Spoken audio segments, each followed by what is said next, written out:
Hello and welcome to Physics Files. The topic of interest for today's discussion is electric field. Up until now, we have discussed Coulomb force, some numericals, charge, similarities and differences between charge and masses, similarities and difference between gravitational force and Coulomb force, and of course some numericals on it, right? So today we are going to discuss electric field. Before discussing electric field, let us discuss why do we need concept of electric field, right? Listen. क्यों चाहिए हमें electric field का concept? हमें अभी तक क्या पता है, हमेशा जो नई नॉलेज होगी वो पुरानी नॉलेज से किसी ना किसी तरह से लिंक होगी, राइट? सो पुरानी नॉलेज, अब अभी तक हमने क्या नॉलेज क्या कहें गैदर किया है कि अगर दो बॉडीज़ होंगी तो फोर्स कितना होगा, दो चार्ज बॉडीज़ होंगी तो उनके बीच फोर्स कितना होगा, F इज इक्वल टू के Q1 Q2 by R square, या इसे ही आप वेक्टर फॉर्म में लिख लीजिए तो के Q1 Q2 by R square into R cap, right? और फोर्स का डायरेक्शन भी हमें पता है, अगर लाइक चार्ज होंगे तो रिपेल करेंगे और अनलाइक चार्ज होंगे तो अट्रैक्ट करेंगे. So suppose there is a body, charge body Q1 and there is another charge body Q2, right? हमें पता है कि इन दोनों के बीच जो फोर्स होगा उसका डायरेक्शन क्या होगा, किस डायरेक्शन में लगेगा, along the line joining the two charges और चार्ज बॉडीज और पॉइंट चार्जेस, राइट? सो इस डायरेक्शन में होगा फोर्स Q1 लगाएगा, राइट? सो F1 कह लेते हैं. इस डायरेक्शन में होगा फोर्स F2, राइट? या अगर आप लिखना चाहें तो इसे आप F21 लिखेंगे, force on charge Q2 due to Q1. इसे आप F12 लिखेंगे, force on charge Q1 due to Q2. ठीक है, यहाँ तक तो सब कुछ ठीक है, हमें फार्मूला भी पता चल गया है और फार्मूला हमने समझ भी लिया है, उसमें हमने न्यूमेरिकल्स भी सॉल्व कर लिए हैं. अब एक्चुअली यहाँ कुछ प्रॉब्लम थी. ये जो लॉ था या ये जो थ्योरी दी गई थी एक्सपेरिमेंटल बेसिस में, इसमें कुछ प्रॉब्लम थी. क्या प्रॉब्लम थी? अंडरस्टैंडिंग में प्रॉब्लम थी. लेट्स सी क्या प्रॉब्लम है. तो हमने कहा है कि जो कूलम्स लॉ है, कूलम्स फोर्स है, ये है action at distance force, right? कैसा फोर्स है? Action at distance. मतलब अभी तक हमने जो फोर्स स्टडी की थी वो क्या था? पुश और पुल, राइट? सो कोई बॉडी किसी बॉडी को जाकर पुश करेगी, है ना? या आप खुद कोई बॉडी को क्या कर रहे हैं, पुश कर रहे हैं या पुल कर रहे हैं, तो इसमें कितना फोर्स लग रहा है. यानी क्या था अभी तक जो चल रहा था, कॉन्टैक्ट था या कोलिजन होता था. मतलब एनी हाउ क्या होता था ना, दो बॉडीज़ के बीच में कॉन्टैक्ट होता था. अब ग्रेविटेशनल फोर्स में और कूलम्ब फोर्स में हमें क्या पता चला कि दो बॉडीज़ हैं जिन्हें मास है, तो क्या होगा, उन दोनों के बीच में ग्रेविटेशनल फोर्स एक्ट होगा. अगर दो चार्ज बॉडीज़ हैं तो उन दोनों में कूलम्ब फोर्स लगेगा, अगर वो रेस्ट पर हो तो अब क्वेश्चन ये था कि ठीक है, इन दोनों बॉडीज़ के बीच में फोर्स होगा, बट अगर हम इस बॉडी को यहाँ से हटा लेते हैं तो यहाँ क्या बच जाएगा, right? So this is Q1, यहाँ Q2 था, हमने हटा लिया, तो अब यहाँ कुछ बच गया है. पहला तो क्वेश्चन ये था कि अगर फोर्स यहाँ लग रहा है, पुश या पुल लग रहा है, तो अगर हमने ये बॉडी हटा ली तो क्या ये पुश और पुल इंस्टेंटली वैनिश हो जाएगा? ये फर्स्ट क्वेश्चन था. फिर क्वेश्चन ऐसा भी हो जाएगा, आपको आना भी चाहिए, क्वेश्चन पूछा नहीं है किसी ने कमेंट सेक्शन में, कि ये चार्ज बॉडी Q1 है, यहाँ चार्ज बॉडी Q2 है, ये तो समझ में आ गया, फोर्स इस डायरेक्शन में लगेगा, ये भी समझ में आ गया, लेकिन क्वेश्चन ये है कि Q1 को पता कैसे चलता है कि यहाँ Q2 आ गया है या Q2 है?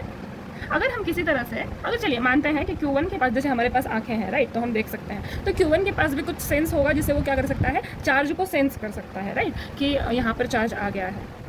ओके, अब हमें ये तो पता है अगर हम इस चार्ज को दूर ले जाएंगे तो फोर्स कम हो जाएगा, इस चार्ज को पास ले आएंगे तो फोर्स बढ़ जाएगा, राइट, रिपल्शन बढ़ जाएगा. क्वेश्चन ये है कि एक तो पहली बात ये सेंस कैसे करता है कि यहाँ Q2 आ गया. अच्छा चलिए किसी तरह हम मान लेंगे कि सेंस कर भी लिया इसने कि यहाँ पर Q2 आ गया है अब और मुझे फोर्स लगाना है, राइट? तो उसमें कुछ तो टाइम लैप्स होगा, कुछ तो टाइम गैप होगा, राइट? और इसने फोर्स लगाना चालू किया और इस पर फोर्स लग गया. इन दो इवेंट्स के बीच में कि इसने फोर्स लगाया है और यहाँ फोर्स लगा है, इसके बीच में कुछ तो टाइम गैप होना चाहिए ना, कुछ तो होना चाहिए, राइट? तो पहला क्वेश्चन तो है कि इसके बीच में कुछ तो होना चाहिए ना, टाइम गैप, तो ये भी है. दूसरा क्वेश्चन हमारा ये हो जाता है हमारे हिसाब से कि भाई सेंस कैसे कर लेता है कि चार्ज आ गया, तो चलिए इसके पास रडार सिस्टम है, ये सेंस कर लेगा कि चार्ज आ गया है, राइट? सेकंड क्वेश्चन ये हो जाता है कि फोर्स यहाँ से फोर्स ये लगा रहा है और यहाँ पर फोर्स लग रहा है, तो क्या ये तुरंत हो जाता है? तो चलिए मान लीजिए कि तुरंत हो गया, हमने ये क्वेश्चन भी सॉल्व कर लिया, हमने क्या कर लिया, अज्यूम कर लिया कि फोर्स तुरंत से लग जाता है. जैसे ही हमने फ़ोन किया डोमिनोज में कि हमें पिज़्ज़ा चाहिए, तो पिज़्ज़ा डिलीवरी करने की भी जरूरत नहीं है, हाथ में ही पिज़्ज़ा आ जाएगा. तो ऐसे हो गया, राइट, तुरंत से लग जाएगा. अब थर्ड क्वेश्चन ये हो जाता है कि कैरियर कौन है. हमने क्या कहा है, ये किसके लिए हमने पहले डिफाइन किया है, वैक्यूम के लिए, राइट? किसके लिए डिफाइन किया है, वैक्यूम के लिए. वैक्यूम को आप क्या कहते हैं, एब्सेंस ऑफ मैटर, है ना? वैक्यूम क्या होता है, एब्सेंस ऑफ मैटर. अब ये फोर्स वैक्यूम में भी कारगर है, वैक्यूम में भी लगता है, तो कुछ तो होगा ना जो इसे कैरी करके ले जाएगा इस फोर्स को यहाँ से यहाँ तक. अब ये तो बड़ा मतलब क्या कहें कि डाइजेस्ट नहीं हो रहा था ना उस वक्त के साइंटिस्ट को. अब देखिए न्यूटन का लॉ भी आप कहेंगे कि सेम ही है, एक्शन ऑफ डिस्टेंस, तो फिर वहाँ पर क्वेश्चन क्यों नहीं आया, वहीं पर तो क्वेश्चन आया है. अब लेकिन क्योंकि ये जो फोर्स था ग्रेविटेशनल फोर्स, वो बॉडीज़ के बीच में कैलकुलेट किया जा रहा था तो एक्यूरेट आ रहा था. लेकिन क्वेश्चन ये था कि ये फोर्स लग कैसे रहा है, राइट। यहाँ पे भी क्वेश्चन यही है कि फोर्स लग कैसे रहा है, राइट। फर्स्ट क्वेश्चन तो हमारा है कि सेंस कैसे कर रहा है, क्योंकि चलिए देखिए एक चार्ज का तो मान भी लेते हैं कि यहाँ पर चार्ज आ गया, इसने फोर्स लगा दिया। अब जरूरी थोड़ी है कि यहाँ एक ही चार्ज होगा, तो इसे हम Q2 कह लेते हैं। यहाँ पे एक और चार्ज आ गया Q3, यहाँ पे एक और चार्ज आ गया Q4, यहाँ पे एक और चार्ज आ गया Q5, यहाँ पे एक और चार्ज आ गया Q6, यहाँ पे Q7 आ गया, यहाँ पर Q8 आ गया, राइट। तो अब कूलम लॉ जो है, कूलम फोर्स जो है, उसके हिसाब से ये सब पर फोर्स लगाएगा, इन सब बॉडीज़ पर ये फोर्स लगाएगा। यानी इसको इन सब बॉडीज़ को क्या करना पड़ेगा, सेंस करना पड़ेगा, राइट। तो ये इस पर भी फोर्स लगा रहा है, इस पर भी लगा रहा है, इस पर भी लगा रहा है, इस पर भी, इस पर भी, इस पर। अब और एक क्वेश्चन हो जाता है हमारे पास, क्योंकि हमें अभी तक फोर्स की अच्छे से अंडरस्टैंडिंग नहीं है ना, तो हमें ये भी अब लगेगा कि एक at the same time force लगा रहा है, इंस्टेंटेनियस फोर्स लग रहा है at the same time, sorry simultaneous लग रहा है इन सब पे एट द सेम टाइम, कि 1 by 1 लग रहा है। पहले Q2 से निपट लेते हैं, फिर Q3 को देख लेंगे। ये ऐसे चल रहा है जो फोर्स लग रहा है वो कि साइमल्टेनियसली सब पे एक बार ही फोर्स लग रहा है। अब ये भी क्वेश्चन है हमारे पास, राइट। तो क्या हुआ, इन सब क्वेश्चंस को हमारे जो क्वेश्चंस थे, इन क्वेश्चंस को सॉल्व करने के लिए हमने नहीं, फैराडे ने और अदर साइंटिस्ट ने इलेक्ट्रोस्टैटिक्स के लिए अगर आप कहें तो फैराडे ने फील्ड का कंसेप्ट लाया था, ठीक है। तो क्या हुआ, साइंटिस्ट ने क्या किया, फील्ड का कंसेप्ट दिया। और फील्ड का कंसेप्ट क्या कहते हैं ये लोग, कि जो कोई भी एंटिटी है जो फोर्स को कॉज करेगी, यानी ग्रेविटेशनल फोर्स अगर कह लें तो मास, और क्योंकि हम यहाँ पर इलेक्ट्रोस्टैटिक फोर्स सीख रहे हैं तो चार्ज। यानी अगर एक यहाँ चार्ज है तो क्या होगा, ये अपना इन्फ्लुएंस हर जगह देगा, इसके आसपास, इसकी विसिनिटी, इसकी सराउंडिंग में इसका इन्फ्लुएंस जो है वो हर जगह होगा, राइट। यानी ये अगर एक पॉजिटिव चार्ज है तो इसका जो रिपल्शन है, रिपल्शन इफेक्ट जो है वो क्या होगा, इसके सराउंडिंग में हर जगह होगा, राइट। यानी एक क्वेश्चन तो हमारा आंसर हो गया कि क्या हो रहा है, ये साइमल्टेनियस चीज़ है, सॉरी ये थोड़ी सी लाइन स्ट्रेट नहीं है, साइमल्टेनियस चीज़ है। यानी ये जो फोर्स लग रहा है ये क्या है, एक बार में ही हर जगह क्या कहें हम, डिस्ट्रीब्यूट हो रहा है, राइट। तो ये हो गया एट द सेम टाइम, ठीक है। ये तो हमें पता चल गया कि एट द सेम टाइम हो रहा है, ठीक है। अब क्वेश्चन तो ये भी है कि ये सारे एक ही डिस्टेंस पे थोड़ी होंगे चार्जेस, कोई यहाँ होगा, कोई यहाँ होगा, कोई यहाँ होगा, कोई यहाँ होगा। अब इन पे लगने वाला फोर्स भी डिफरेंट है, राइट, इन पे लगने वाला फोर्स भी डिफरेंट है। अब इसे कैसे करेंगे, अब सेंस करने वाला हमारा क्वेश्चन भी हट गया ना, कि ये सेंस कैसे करेगा। तो इसका जो इफेक्ट है वो हर डायरेक्शन में होगा, इसके आसपास के हर डायरेक्शन में क्या होगा, इसका इफेक्ट होगा। तो जो कोई भी बॉडी इसके इन्फ्लुएंस में आएगी, यानी जो कोई भी बॉडी इसके सराउंडिंग में आएगी, वो क्या करेगी, इसका इफेक्ट फील करेगी। वो क्या करेगी, इसका इफेक्ट फील करेगी, जो कुछ भी इसके सराउंडिंग में जो कोई भी चार्ज बॉडी आएगी, राइट। देन अगेन ये तो हो गया सेंस का भी क्वेश्चन हमारा क्या कहें, सॉल्व हो गया, राइट।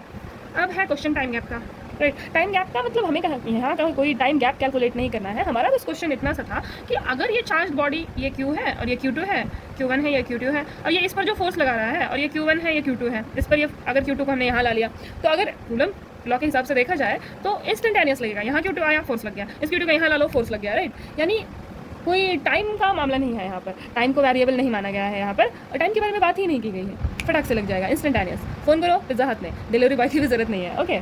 सुना, अब हमारा क्वेश्चन रह गया है कैरियर का। अब हमारा क्या क्वेश्चन रह गया, कैरियर का, यानी ये फोर्स को कैरी करके ले जाता कौन है, राइट। तो हम साइंटिस्ट ने क्या कहा कि ये जो चार्ज है इसका इन्फ्लुएंस, यानी इसका क्या कहें, इसका इफेक्ट जो है वो सराउंडिंग में हर जगह होगा। जब कहीं चार्ज पार्टिकल आएगा, जब कहीं चार्ज पार्टिकल आएगा वो इसका इन्फ्लुएंस फील करेगा, राइट। सो अगर पॉजिटिव बॉडी है तो उसका इन्फ्लुएंस क्या होता है, रिपल्शन। अगर पॉजिटिव बॉडी है तो इसका इन्फ्लुएंस क्या होता है, रिपल्शन, राइट। सो जब कभी यहाँ पे आ गई चार्ज बॉडी तो ये क्या करेगी, रिपल्शन फोर्स एक्सपीरियंस करेगी, राइट। ये अगर चार्ज बॉडी यहाँ पर आ गई है तो ये क्या करेगी, रिपल्शन फोर्स एक्सपीरियंस करेगी, ओके। और कितना रिपल्शन फोर्स एक्सपीरियंस करेगी, डिपेंड्स ना कि ये कितनी दूरी पर है, कितना रिपल्शन फोर्स एक्सपीरियंस करेगी, ये डिपेंड करता है कि ये कितनी दूरी पर है, ओके। तो ये तो हमारा हो गया कंसेप्ट क्लियर। अब होता है कि हमें इसे थोड़ा सा मैथमेटिकल फॉर्म में करना पड़ेगा ना, हमें क्या करना पड़ेगा, इसे मैथमेटिकल फॉर्म में एक्सप्रेस करना पड़ेगा।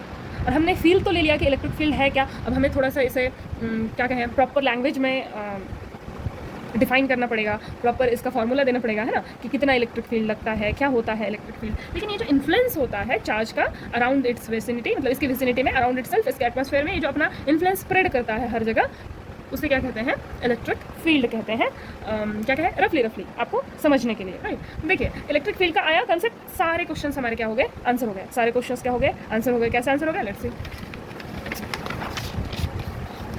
तो ये चार्ज बॉडी है, इसे हम क्यों कह लेते हैं, राइट।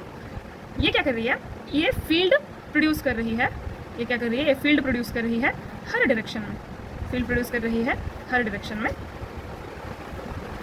तो अब किसी भी डायरेक्शन में बॉडी आएगी, किसी भी डायरेक्शन से, किसी भी डायरेक्शन में बॉडी आएगी तो वो क्या करेगी, एक्सपीरियंस करेगी ये इफेक्ट। और ये इफेक्ट क्या है, ये फोर्स एक्सर्ट कर रहा है ना एक तरह से।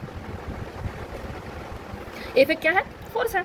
रिपल्सिव होगा या अट्रैक्टिव होगा, depends on the nature of the charge. अगर नेगेटिव होगा तो अट्रैक्टिव फोर्स होगा, और अगर पॉजिटिव होगा तो रिपल्सिव होगा। यानी नेगेटिव अगर बॉडी होगी तो अगर नेगेटिव बॉडी आएगी तो उसे रिपेल कर देगी, और पॉजिटिव आएगी तो उसे अट्रैक्ट करेगी। सेम थिंग, अगर पॉजिटिव है चार्ज बॉडी, चार्ज पार्टिकल या पॉइंट चार्ज, तो अगर पॉजिटिव आया तो रिपेल कर देगा, नेगेटिव आया तो अट्रैक्ट कर लेगा। Correct, fine.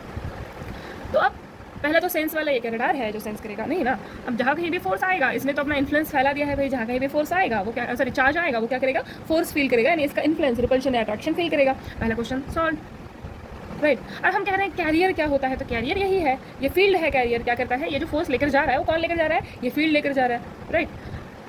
चलिए, तो मतलब क्या है, इस फील्ड के पास एनर्जी होगी, इस फील्ड के पास अपना मोमेंटम भी होगा, मोमेंटम होगा तो वेलोसिटी भी होगी, राइट। इस फील्ड के पास क्या होगा, अपनी एनर्जी, अपना मोमेंटम होगा।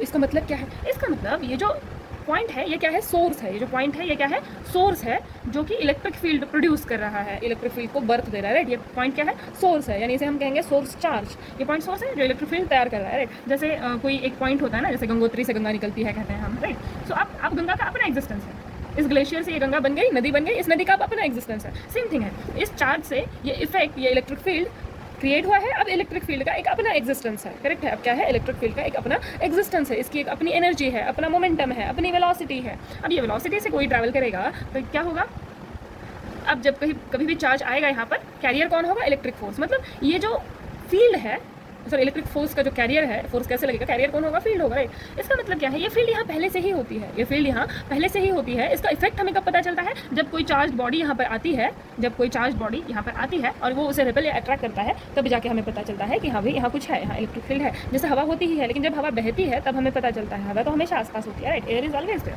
लेकिन इफेक्ट कब पता चलता है, जब हवा बहती है। सेम थिंग है, इलेक्ट्रिक फील्ड होगी, इफेक्ट कब पता चलेगा, जब वो फोर्स एक्सर्ट करेगी तब उसका इफेक्ट पता चलेगा हमें कि वो यहाँ है या नहीं है। अब कहोगे कि मैम इलेक्ट्रिक फील्ड ऐसी ही दिखती है। इलेक्ट्रिक फील्ड एक थ्योरेटिकल कंसेप्ट है, ओके। इलेक्ट्रिक फील्ड क्या है, थ्योरेटिकल कंसेप्ट है। समझने के लिए हमने ये तैयार किया है, कह लीजिए समझने के लिए हमने एक मॉडल दिया है कि अच्छा ऐसा होता होगा। अब इससे हमारे सारे क्वेश्चंस जो है वो आंसर हो जा रहे हैं, तो हम कह रहे हैं कि हाँ this is correct, right. So like this.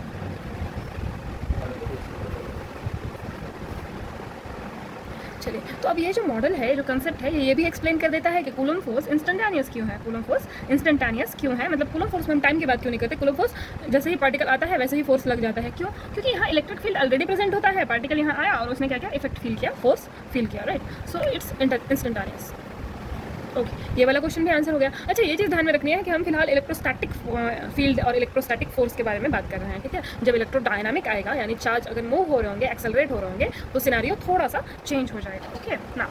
सो चलिए अब डेफिनेशन की तरफ बढ़ते हैं। What is electric field.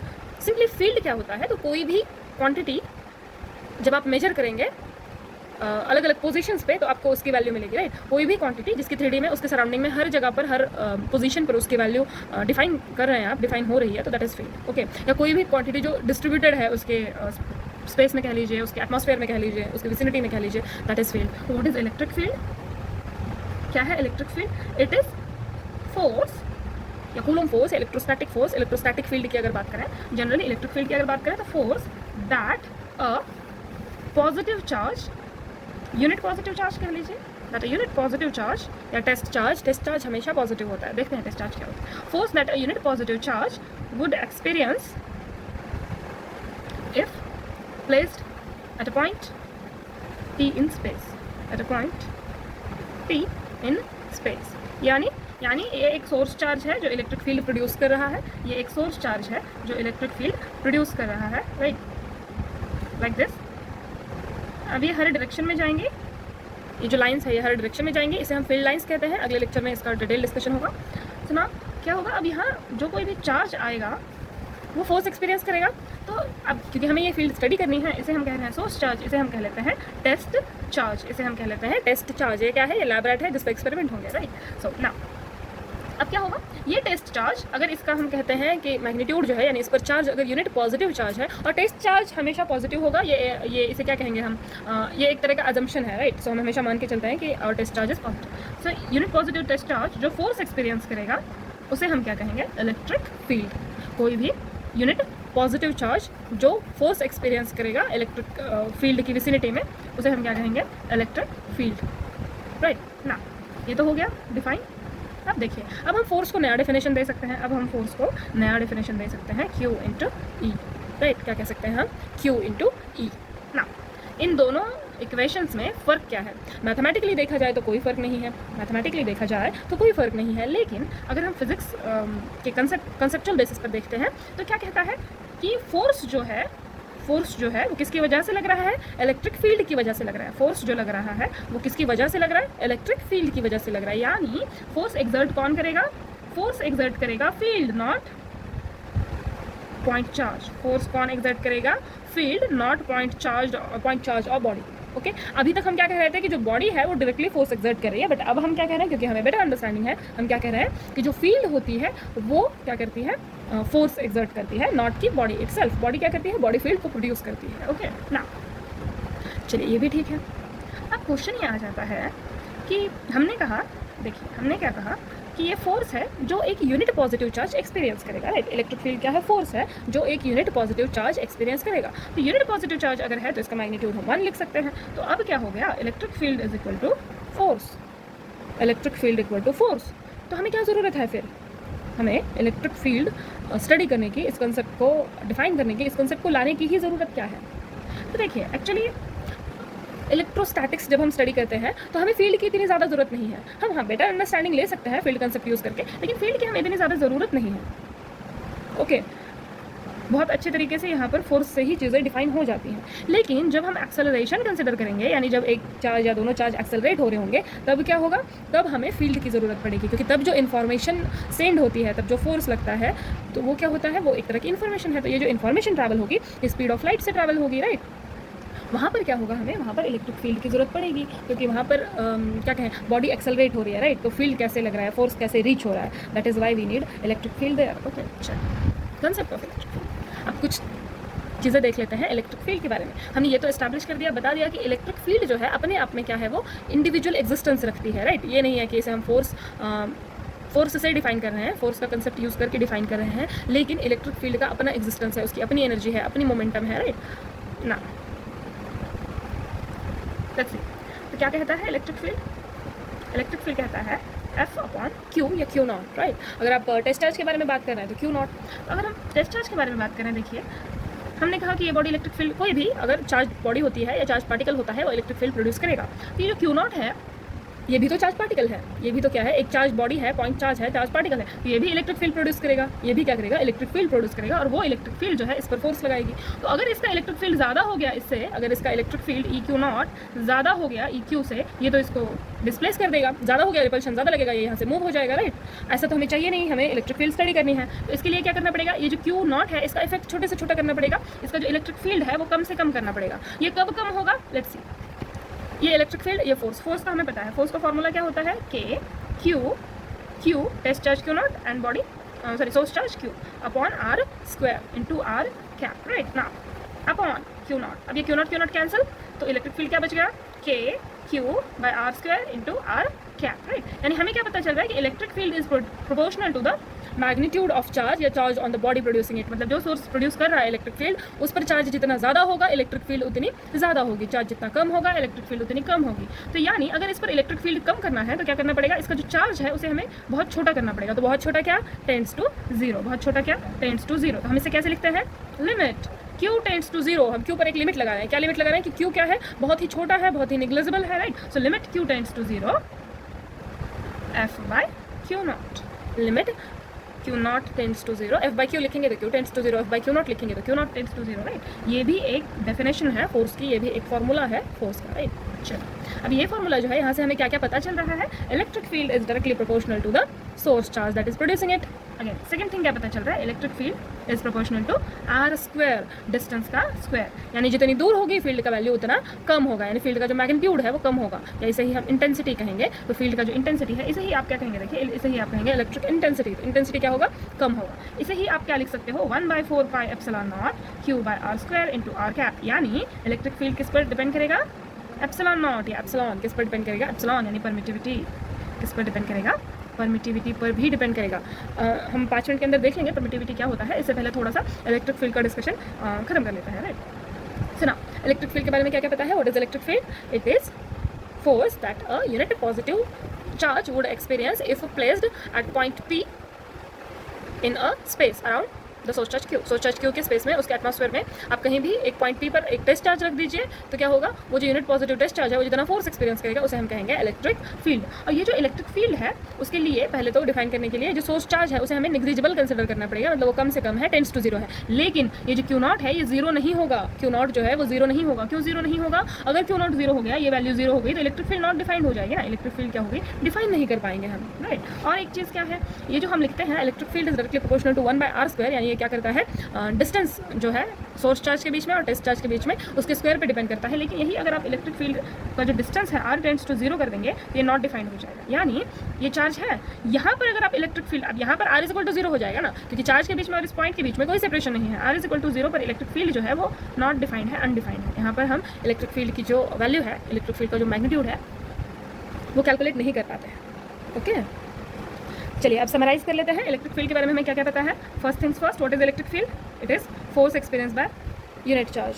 Okay ना, सेकंड क्या है इलेक्ट्रिक फील्ड के बारे में पता, ये प्रोपोर्शनल है चार्ज, क्योंकि जो चार्ज इसे प्रोड्यूस करेगा इलेक्ट्रिक फील्ड प्रोड्यूस करेगा। थर्ड थिंग हमें पता है कि ये प्रोपोर्शनल है 1/r² के, और ये नॉट डिफाइंड है, r equal to zero. Fourth thing हमें पता है कि ये जो है ये मीडियम पे डिपेंड करता है, यानी इलेक्ट्रिक फील्ड मीडियम के हिसाब से क्या हो जाएगी, चेंज हो जाएगी। फिफ्थ थिंग, अब देखिए, it does not depend on, fifth point है it does not depend on q not, यानी इसके इन्फ्लुएंस में जो चार्ज आएगा उस पर ये डिपेंड नहीं करता है, उससे इंडिपेंडेंट है, राइट। देखिए अब क्योंकि ये इंडिपेंडेंट है, यानी हर चार्ज क्या करेगा, अपना इलेक्ट्रिक फील्ड प्रोड्यूस करेगा, हर चार्ज क्या करेगा, अपना इलेक्ट्रिक फील्ड प्रोड्यूस करेगा। और इससे कोई मैटर नहीं करता कि उसके इन्फ्लुएंस में कौन सा चार्ज आएगा, मतलब उसके आसपास कौन सा चार्ज आता है नहीं आता है, क्या करेगा, अगर ये चार्ज यहाँ पर है तो यहाँ पर इलेक्ट्रिक फील्ड होगी ही, अगर ये चार्ज यहाँ पर है तो electric field will always be there. Okay ना, और क्या पता है हमें, तो देखिए अगर ये पॉजिटिव है चार्ज तो इलेक्ट्रिक फील्ड जो प्रोड्यूस होगी वो क्या होगी, रेडियली आउटवर्ड्स। क्या होगी, रेडियली आउटवर्ड्स। अब ये रेडियली आउटवर्ड्स क्यों कहते हैं हम, लेट्स सी। अब देखिए अब ये कुछ पॉइंट्स हैं, एक सर्कल ले लेते हैं, स्फीयर ले लेते हैं एक्चुअली, बट ये 2D है तो ये सर्कल जैसा दिखेगा, है ना, हम स्फीयर कहते हैं। नहीं, सर्कल का अगर आप 3D मैनिफेस्टेशन करोगे, सर्कल को अगर हम 3D में देखते हैं तो वो स्फीयर हो जाता है, राइट। अब क्योंकि पेपर 2D है, हम 2D ही ड्रॉ कर सकते हैं, तो लेट अस से कि दिस इज अ सर्कल। अब यहाँ पे मैंने कुछ पॉइंट लिए हैं और यहाँ मैं इलेक्ट्रिक फील्ड मुझे कैलकुलेट करनी है इन पॉइंट्स पर, राइट। यहाँ से डिस्टेंस r कह लीजिए सबका, अगर डिस्टेंस r है तो इलेक्ट्रिक फील्ड क्या होगी, E is equal to K Q, charge भी सेम है, सोर्स चार्ज, डिस्टेंस भी सेम है, यानी इलेक्ट्रिक फील्ड भी सेम होगी। चेंज क्या होगा, डायरेक्शन, इलेक्ट्रिक फील्ड भी सेम होगी, ये डायरेक्शन जो है ये चेंज होगा हर एक के लिए। यानी ये जो चार्ज है इससे इक्वल डिस्टेंस पर जितने भी पॉइंट्स होंगे, इस सोर्स चार्ज से इक्वल डिस्टेंस पर जितने भी पॉइंट्स होंगे वहाँ फील्ड की जो वैल्यू है, फील्ड का जो मैग्नीट्यूड है वो क्या होगा, इक्वल होगा। यानी इस इक्वल डिस्टेंस पे जो भी चार्ज आएंगे वो इक्वली ही फोर्स एक्सपीरियंस करेंगे, राइट। तो हम क्या कहेंगे कि इसके पास कौन सी सिमेट्री है, ये सर्कल है 2D में। अब ये फोर्स क्योंकि 3D में काम करेगा, ये ऊपर भी होगा, यही फोर्स नीचे भी होगा, राइट। तो ये 3D में काम करेगा, तो हम क्या कहेंगे, इसे कौन सी सिमेट्री है इसके पास, स्फेरिकल सिमेट्री। कौन सी सिमेट्री है, स्फेरिकल सिमेट्री। अब क्योंकि हम स्फेरिकल सिमेट्री क्या कहें कि सर्कुलर सिमेट्री से डील कर रहे हैं तो क्या हो जाएगा, यहाँ पर रेडियस का भी कंसेप्ट आ जाएगा, राइट। देयरफॉर जो डायरेक्शन है वो क्या है, radially outward for positive charge, और अगर यही चार्ज नेगेटिव होगा तो रेडियली इनवर्ड्स, मतलब रेडियस के डायरेक्शन में इनवर्ड्स, तो रेडियली इनवर्ड्स, मतलब रेडियस के डायरेक्शन में इनवर्ड्स जो फील्ड है वो लगेगी। ओके, कुछ क्वेश्चंस देख लेते हैं हम इलेक्ट्रिक फील्ड को। ओके सुना, सेम जितने भी वैरायटी के क्वेश्चंस आपने फोर्स के लिए सॉल्व किए हैं, सेम क्वेश्चंस आप इलेक्ट्रिक फील्ड के लिए भी सॉल्व कर सकते हैं, सेम क्वेश्चंस आप इलेक्ट्रिक फील्ड के लिए भी सॉल्व कर सकते हैं। एक एग्जांपल देख लेते हैं। सपोज एक स्क्वायर है, सपोज क्या है, एक स्क्वायर है और उसके 3 कॉर्नर्स पर हमने चार्जेस फिक्स कर दिए हैं, plus q plus q plus q. Okay, इनके 3 कॉर्नर्स पर चार्जेस हैं plus q and again plus q, right ना। सपोज स्क्वायर का साइड है ए, सपोज स्क्वायर का साइड है ए, इसे नाम भी दे लेते हैं A B C d. Now आपको क्या करना है, e net electric field at point d calculate करना है, एट कॉर्नर डी कैलकुलेट करना है। क्या होगा, सेम थिंग, आप जैसे फोर्स कैलकुलेट कर रहे थे वैसे ही क्या कर सकते हैं, इलेक्ट्रिक फील्ड भी यहाँ कैलकुलेट कर सकते हैं। ओके ना, लेट्स सी। सो इस डायग्राम को एक बार और बना लेते हैं, नाम दे देते हैं A B C D. Charges same है, डिस्टेंसेस सेम है, राइट। अब देखिए, चलो देख लेते हैं, क्यू क्यू अगेन क्यू। इस चार्ज ए की वजह से यहाँ इलेक्ट्रिक फील्ड कौन से डायरेक्शन में लगेगी, जिस डायरेक्शन में फोर्स लगता था, राइट, ई ए ना। चार्ज सी की वजह से कौन से डायरेक्शन में लगेगी, अपवर्ड्स, जिस डायरेक्शन में फोर्स लगता था, ये हो गया e c, electric field exerted by charge c ना। अब देखिए, ये है साइड ए, ये है साइड ए, तो ये साइड कितना होगा, √2a, ये साइड कितना होगा, √2a ना। चार्ज बी की वजह से यहाँ इलेक्ट्रिक फील्ड क्या होगी, E C, charge charge B की वजह से क्या होगी electric field E B, right ना। अब क्योंकि ये स्क्वायर है तो यहाँ एंगल कितना होगा 90 डिग्री, ये स्क्वायर है तो यहाँ एंगल कितना होगा 90 डिग्री, तो यहाँ भी एंगल कितना होगा, ये जो इलेक्ट्रिक फील्ड है या वेक्टर्स हैं ई ए और ई सी, इनके बीच में एंगल कितना होगा 90 डिग्री, राइट। अब देखिए, अब हमें पता है कि जो मैग्नीट्यूड है ई ए और ई सी का ये सेम आएगा, मैग्नीट्यूड जो है ई ए और ई सी का ये सेम आएगा। क्यों सेम आएगा, ठीक है देख लीजिए, ई ए चार्ज क्या है क्यू, और ये point to this point, source point to the test point, distance कितना है ए। अगेन सी पॉइंट पर देख लीजिए चार्ज है plus Q, source point to distance point क्या है, जो डिस्टेंस है वो ए है, राइट। सो इन दोनों का मैग्नीट्यूड जो है वो क्या हो जाएगा, सेम हो जाएगा। कितना आएगा ये के क्यू बाय आर स्क्वायर, तो आर कितना है ए, तो ए स्क्वायर, ओके ना। अब ये दोनों सेम फोर्सेस है 90 डिग्रीज पर, तो इसका जो रिजल्टेंट हो जाएगा वो क्या हो जाएगा f√2, क्या हो जाएगा ये √2f। क्यों हो जाएगा, लेट्स सी, ये हो जाएगा f1 square plus f2 square plus 2f1 f2 cos 90 degree, cos 90 degree ना, एफ आर cos 90 डिग्री होता है 0, तो f1 square plus f2 square, correct ना। f1 इक्वल टू f2 है तो f r क्या आ जाएगा √2f स्क्वायर, क्या है f1 equal to f2 equal to f, right ना। तो ये आगे 2f स्क्वायर जो आ जाएगा √2f, ओके सुना से, ये √2f हो गया। तो इस डायरेक्शन में जो रिजल्टेंट फील्ड लग रही है वो लग रही है E R, that is √2e। I am sorry, ये कहते कहते कि फोर्स और इलेक्ट्रिक फील्ड का डायरेक्शन सेम होता है। आप जैसे फोर्स के लिए कैलकुलेट कर रहे थे सेम इलेक्ट्रिक फील्ड के लिए कैलकुलेट कर सकते हैं, मैंने ई की जगह एफ लिख दिया, बट दैट डजंट मैटर, दोनों ही वेक्टर है और इनकी डायरेक्शन भी सेम है, राइट। लेकिन आप एग्जाम में ऐसा लिख नहीं सकते हैं, ओके सुना, दिस इज ई। ये फोर्स के लिए जैसा होगा सेम थिंग आपका इलेक्ट्रिक फील्ड के लिए भी होगा, आपका ई क्या आ जाएगा √2 ई आर, एंड रिजल्टेंट क्या आ जाएगा √2e। तो अगर इस डायरेक्शन में √2e लग रहा है और इसी डायरेक्शन में एक और इलेक्ट्रिक फील्ड लग रही है, एक और वेक्टर है ई बी, तो जो नेट वेक्टर या नेट इलेक्ट्रिक फील्ड है वो क्या आ जाएगा, net electric field √2e plus E B, right, √2e plus E B. अब ई तो हमें पता है क्या हो जाएगा √2kq by A square plus, अब यहाँ ई बी हमें कैलकुलेट करना है, डिस्टेंस है √2a, so now this will B के क्यू, चार्ज तो उतना ही है, √2a स्क्वायर, राइट ना, दिस विल बी के Q √2 by A square plus के क्यू बाई 2a स्क्वायर। इसे ही हम लिख सकते हैं के Q by A square into √2 plus 1/2, या इसे ही हम लिख सकते हैं के Q by A square into 2√2 plus 1/2, that is के Q by 2a square into 2√2 plus 1। Again same thing आप लिख सकते हो 1/8 पाई epsilon not a square Q by 8 pi epsilon not a square into 2√2 plus 1, okay. Force के लिए again same factor आया था, बस फोर्स के लिए यहाँ क्या हो जाएगा Q1 Q2 हो जाएगा, राइट, या Q स्क्वायर हो जाएगा। नेक्स्ट क्वेश्चन है, a vertical electric field of magnitude 4 × 10⁵ newton per coulomb just prevents a water droplet of mass, water droplet का मास बताया है 1 × 10⁻⁻4 kilograms from falling, find the charge on droplet. Okay, क्या कहा गया है कि एक वाटर ड्रॉपलेट है ऑफ मास m, इस पर वर्टिकल डायरेक्शन में इलेक्ट्रिक फील्ड लग रही है जो इसे फॉल होने से रोक रही है। डाउनवर्ड्स कौन सा फोर्स लगेगा mg, अपवर्ड्स फोर्स लगेगा fe, that is electric force कह लीजिए, कूलम फोर्स कह लीजिए। अगर ये फोर्स इस वाटर ड्रॉपलेट को फॉल होने से रोक रहा है, यानी क्या हो जाएगा fe equal to mg, right, fe equal to mg ना। फोर्स का हमें फॉर्मूला पता है क्या है, q इंटू ई, फोर्स का फॉर्मूला क्या है Q इंटू ई। हमें फाइंड क्या करना है, हमें चार्ज फाइंड करना है, इस वाटर ड्रॉपलेट पर चार्ज कितना है, right. So now let's see Q into E is equal to mg, हमें Q फाइंड करना है तो Q को आइसोलेट कर लेते हैं, mg upon E, that is electric field, okay. Vector लेने की जरूरत नहीं है, यहाँ में से ऐसे लिख सकते हैं ताकि मैग्नीट्यूड लिखें। सो 1 × 10⁻⁻4 किलोग्राम्स इंटू जी की वैल्यू 9.8 अपॉन ई की वैल्यू है 4 × 10⁻⁻5 न्यूटन पर कूलम ना। Okay, now we have to find Q.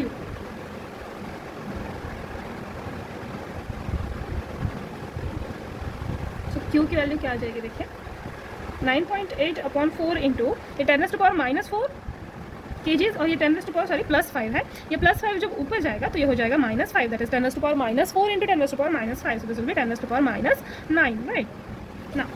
अब इसे डिवाइड कर लीजिए, कितना आ जाएगा 4 × 2 = 8, 4 × 4 = 16 और 5, राइट, 2.45 इंटू 10⁻⁻9। अब क्योंकि चार्ज है तो यूनिट क्या होगा, कूलम, तो चार्ज कितना होगा Q is equal to 2.45 into 10⁻�9 coulomb.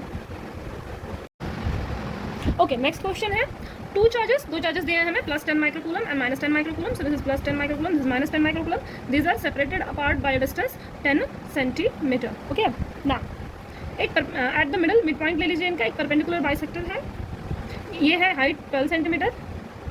हमें इस पॉइंट P पर इलेक्ट्रिक फील्ड कैलकुलेट करनी है। हमें क्या करना है, इस पॉइंट P पर EP हमें चाहिए। ओके ना, चलिए कर लेते हैं। तो EP के लिए सबसे पहले हमें क्या चाहिए होगा, इसे हम नाम दे देते हैं AB। So we will need AP, right. इसे O दे देते हैं। तो हमें पता है, क्या पता है, हमें पता है कि AO क्या होगा, AO क्या होगा, ये मिड पॉइंट है। ये अगर 10 सेंटीमीटर है तो ये 5 सेंटीमीटर होगा। सो this will B 5 centimetre. OP या PO क्या होगा, 12 सेंटीमीटर। हमें चाहिए AP, राइट, हमें चाहिए AP। AP कितना है, AP की वैल्यू हो जाएगी अंडर रूट, ये हाइपोटेनस है तो 5 का स्क्वायर प्लस 12 का स्क्वायर। अब हमें पता है ना ट्रायड्स पाइथागोरस थ्योरम की, क्या होगा, 5 12 13 होता है, राइट। तो इसका क्या आ जाएगा आंसर, 13 सेंटीमीटर। यानी आपका डिस्टेंस जो है AP वो कितना है, 13 × 10⁻² मीटर्स। ओके ना, हमें इलेक्ट्रिक फील्ड कैलकुलेट करनी है। तो देखिए एट पॉइंट P, A की वजह से ये चार्ज A है, ये पॉजिटिव है, तो फील्ड रेडियली आउटवर्ड्स होगा, यानी जिस डायरेक्शन में फोर्स होगा उस डायरेक्शन में फील्ड होगा।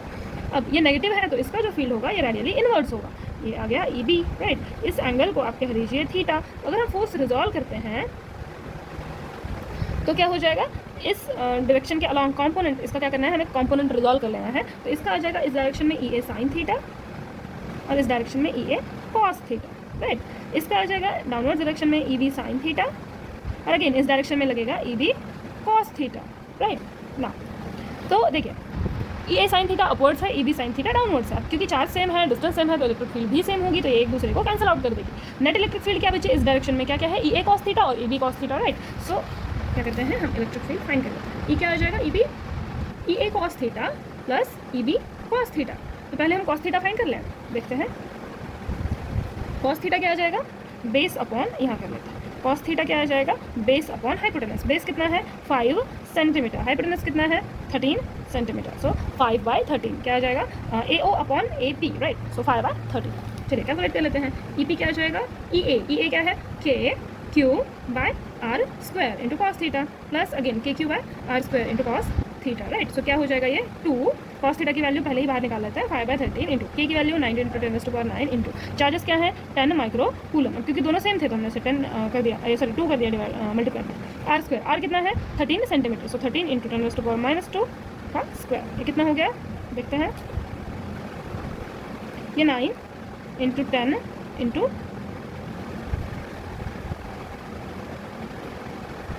again 1 more 10, 9 × 10⁻⁻6, right. So 10⁻9 × 10⁻⁻6, so this will be 10⁻+3। ये क्या आ जाएगा, 13 × 13, यहाँ पर ये वाला 13 इंटू 10⁻⁻4। अगर 10⁻⁻4 जाएगा ऊपर तो हो जाएगा 10⁻+4, राइट।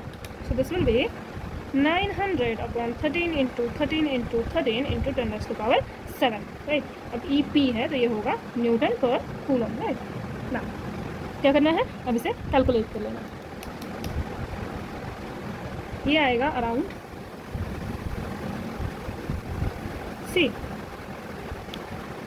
नाउ लेट्स सी, इसे हम क्या कर सकते हैं, 90/13 का square 169 × 13, sorry 900 × 10⁻7 newton per coulomb, right ना।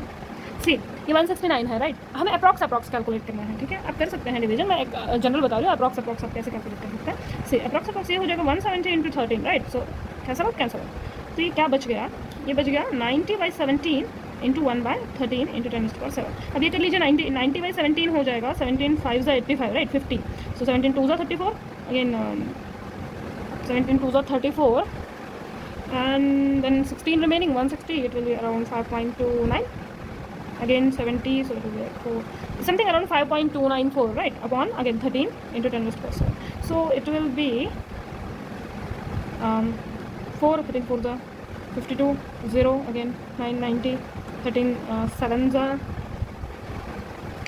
91, again 30, so 13 2s are 26, okay, 10⁻7. So क्या है, देखिए 13 4 दिस इज 5.2, राइट। सो हमें क्या करना पड़ेगा, पॉइंट यहाँ देना पड़ेगा, 0.4072 × 10⁻7 newton per coulomb. So it will be 4.072 × 10⁻7। अब अगर आप इसको राउंड ऑफ करना चाहें तो this will B 4.1 × 10⁻7 newton per coulomb. So this is, ये देखने में बहुत ही बड़ा सा लगता है कि how do we divide 900/169 × 13। So you do approximation method, okay.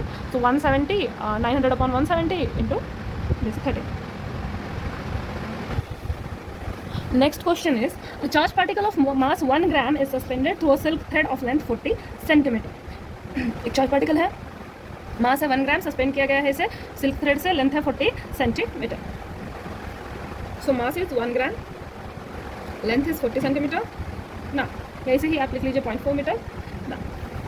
In a horizontal electric field of 4 × 10⁴ newton per coulomb, if particle stage at a distance of 24 centimetre from the wall से 24 सेंटीमीटर के distance पर है जब equilibrium में होता है तब, right. तो हमें क्या फाइंड करना है, find the charge on the particle, particle के ऊपर चार्ज कितना है ये फाइंड करना है, राइट। सुना देख लेते हैं बॉडी पर कौन कौन से फोर्स लगेंगे। ऊपर के डायरेक्शन में स्ट्रिंग है तो टेंशन लगेगा, और इसे अगर हम रिजॉल्व कर लेते हैं तो इस डायरेक्शन में आ जाएगा T sin थीटा, इस डायरेक्शन में आ जाएगा T cos theta, right. Downward force लगेगा mg और हॉरिजॉन्टली इस साइड फोर्स लगेगा Fe, that is coulomb force, okay ना। अब हम इसे क्या कहें इक्वेशन में लिख लेते हैं। So Fe is equal to T sin theta और mg is equal to T cos theta. अगर हम डिवाइड कर देंगे इसे इक्वेशन 1 को 2 से तो हमें मिलेगा, अगर डिवाइड कर देते हैं तो हमें मिल जाएगा Fe by mg equal to tan theta. Again Fe is equal to mg tan theta ना। Fe को लिख सकते हो आप Q into E is equal to mg tan theta. So Q into E, Q हमें फाइंड करना है, E हमें पता है, तो mg tan theta upon E, right. अब हमें सबसे पहले हम tan थीटा कैलकुलेट कर लेते हैं। tan थीटा आ जाएगा, देखिए इस तरह से है ये ट्रायंगल, ये है थीटा, ये हो गया 24, ये हो गया, ये हमें पता नहीं है जो वर्टिकल डिस्टेंस है, और ये हमें पता है ये है 40, राइट ना। tan थीटा क्या हो जाएगा, opposite 24 centimetre upon base, base हमें पता नहीं है, राइट, ये हमें पता नहीं है। अब क्योंकि यहाँ 90 डिग्री है, पाइथागोरस थ्योरम आप यूज़ कर सकते हैं, तो वो क्या हो जाएगा, बेस 40 स्क्वायर माइनस 24 का स्क्वायर। अब अगर आपको याद है, आप कैलकुलेट मतलब माइनस वगैरह करना चाहते हैं 1600 माइनस 24 का जो कुछ भी स्क्वायर होगा तो जरूर कीजिए, फिर उसका स्क्वायर रूट निकालिए, या आप इसे ऐसे कर सकते हैं a square minus b square, तो आ जाएगा a plus b into a minus b. So this will be under root 64 into 16, 64 का स्क्वायर रूट हो जाता है 8 और इसका हो जाता है 4, तो ये बी क्या आ गया 32, राइट। तो अब tan थीटा में देखिए 24 अपॉन बी, तो ये क्या आ जाएगा 24 upon 32, 8 3 24, 8 4 32, 3/4, right. So Q is equal to m कितना है 1 × 10⁻³ 9.8, tan थीटा कितना है 3/4, ई कितना है 4 × 10⁴ newton per coulomb, Newton per coulomb लिखने की जरूरत नहीं है, ये हो जाएगा 3/4 कितना आ जाएगा 0.75, right. So this will B 9.8 into 0.75 upon 4, 10⁻⁴ ऊपर जाएगा 10⁻⁻4, और यहाँ पर एक ऑलरेडी 10⁻³ है, तो ये बन जाएंगे 10⁻⁷, राइट। अब ये कितना आ जाएगा, देखिए ये हो जाएगा 4 to 8 18, 4 4 to 16,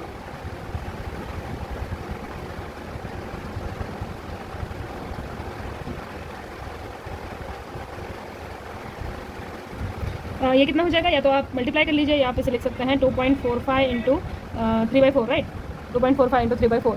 अब इसे आप अप्रॉक्सीमेट कर सकते हैं 2.40 इंटू 3/4 या 2.5 इंटू 3/4, जो कुछ भी अप्रॉक्सीमेट करना चाहें। ये हो जाएगा 0.60 इंटू 3, ये हो जाएगा 1.8, राइट। और अगर आप इसे अप्रॉक्सीमेट करते हैं 2.5 इंटू 3/4, तो ये हो जाएगा 0.6125, राइट।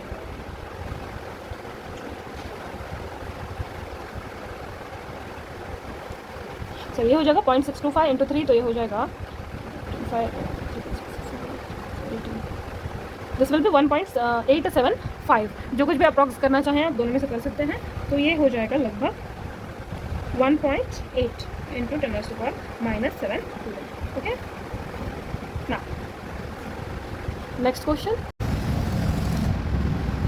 सेम थिंग अगेन, जो वैरायटी ऑफ क्वेश्चंस अपने फोर्स के लिए सॉल्व किए थे वही आप इसके लिए भी कर सकते हैं। सपोज 2 चार्जेस हैं Q and Q, right, 2 charges हैं Q एंड Q, और आपको ये पूछा जा सकता है कि यहाँ पर कौन सा ऐसा पॉइंट होगा जहाँ इलेक्ट्रिक फील्ड क्या होगी, 0 होगी। कौन सा ऐसा पॉइंट होगा इस लाइन पर जहाँ इलेक्ट्रिक फील्ड क्या होगी, 0 होगी, राइट। यही क्वेश्चन आपको फोर्स में पूछा जाता था कि यहाँ कौन सा क्या कहें, यहाँ एक चार्ज इंट्रोड्यूस करना है, उसे किस पॉइंट पर इंट्रोड्यूस करें, किस पोजीशन पर इंट्रोड्यूस करें कि फोर्स 0 होगा। सेम क्वेश्चन है। अब क्या करना है, हमें कोई ऐसा पॉइंट बताना है इनको जहाँ पर इलेक्ट्रिक फील्ड क्या होगी, 0 होगी। तो सपोज इस पॉइंट पर इलेक्ट्रिक फील्ड 0 है, सपोज क्या है, इस पॉइंट पर इलेक्ट्रिक फील्ड 0 है, यानी क्या हो जाता है, इस पॉइंट पर इलेक्ट्रिक फील्ड जो है वो Q1 की वजह से इक्वल टू Q2 की वजह से इलेक्ट्रिक फील्ड ऐसे हो जाता है, राइट।